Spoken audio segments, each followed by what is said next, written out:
शकत नाही. मुळात तू आज जे काही काम करतोयस, हे करायचं म्हणून करतोयस का ते तुझं खरंच स्वप्न होतं याचा विचार कर.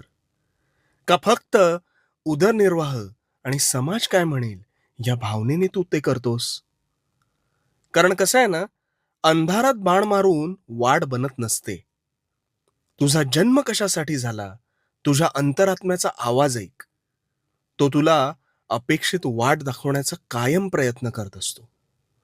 तो आवाज तो आवाज कधीही डावलू नकोस.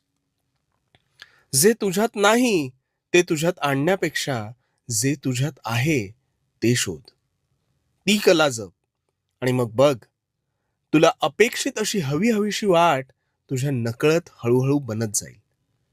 जोवर तुला पटत नाही, तोवर दुसऱ्याचे म्हणणे निव्वळ द्रव्यापोटी कधीही ऐकू नकोस.